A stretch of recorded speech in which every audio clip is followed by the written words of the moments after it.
أعوذ بالله من الشيطان الرجيم. بسم الله الرحمن الرحيم. إذا وقعت الواقعة ليس لوقعتها كاذبة خافضة رافعة إذا رجت الأرض رجا وبست الجبال بسا فكانت هباء منبثا وكنتم أزواجا ثلاثة فأصحاب الميمنة ما أصحاب الميمنة وأصحاب المشأمة ما أصحاب المشأمة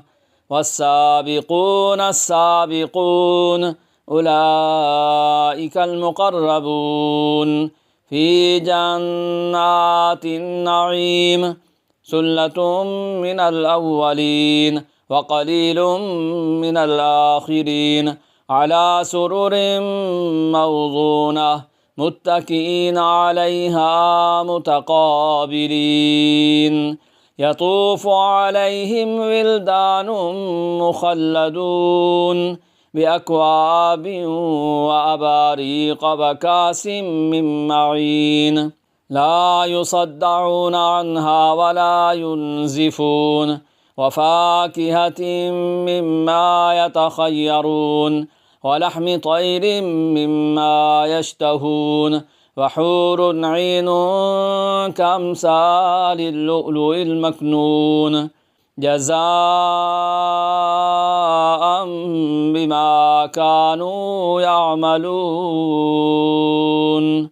لا يسمعون فيها لغوا ولا تأثيما إلا قيلا سلاما سلاما وأصحاب اليمين ما أصحاب اليمين في سدر مخضود وطلح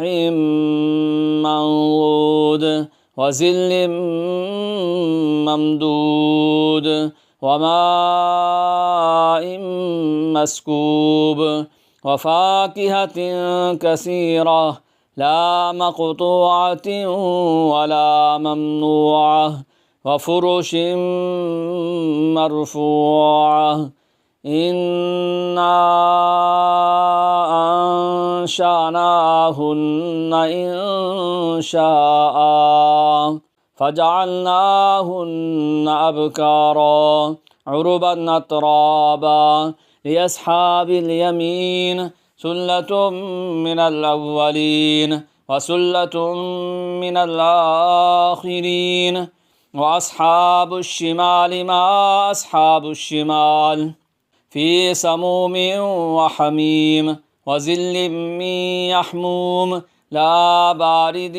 ولا كريم إنهم كانوا قبل ذلك مترفين وكانوا يصرون على الحنث العظيم وكانوا يقولون إذا متنا وكنا ترابا وعظاما أئنا لمبعوثون أوآباؤنا الأولون قل إن الأولين والآخرين لمجموعون إلى ميقات يوم معلوم ثم إنكم أيها الضالون المكذبون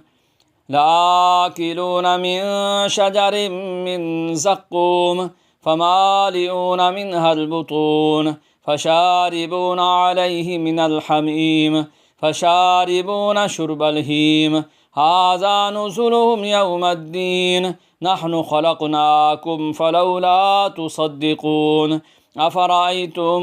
ما تمنون أنتم تخلقونه أم نحن الخالقون نحن قدرنا بينكم الموت وما نحن بمسبوقين على أن نبدل أمثالكم وننشئكم فيما لا تعلمون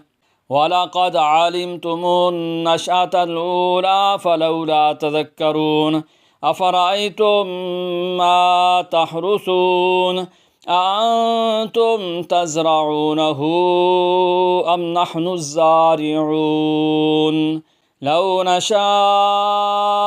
لجعلناه حطاما فظلتم تفكهون إنا لمغرمون بل نحن محرومون أفرأيتم الماء الذي تشربون أنتم أنزلتموه من المزن أم نحن المنزلون لو نشاء جعلناه جاجا فلولا تشكرون أفرأيتم النار التي تورون أنتم أنشأتم شجرتها أم نحن المنشئون نحن جعلناها تذكرة ومتاعا للمقوين فسبح باسم ربك العظيم فلا أقسم بمواقع النجوم وإنه لقسم لو تعلمون عظيم إنه لقرآن كريم في كتاب مكنون لا يمسه إلا المطهرون تنزيل من رب العالمين أفبهذا الحديث أنتم مدهنون وتجعلون رزقكم أنكم تكذبون فلولا إذا بلغت الحلقوم وأنتم حينئذ تنظرون ونحن أقرب إليه منكم ولكن لا تبصرون فلولا إن كنتم غير مدينين ترجعونها إن كنتم صادقين فأما إن كان من المقربين فروح وريحان وجنة نعيم وأما إن كان من أصحاب اليمين فسلام لك من أصحاب اليمين وأما إن كان من المكذبين الضالين فنزل من حميم وتصلية جحيم إن هذا لهو حق اليقين فسبح باسم ربك العظيم صدق الله العظيم.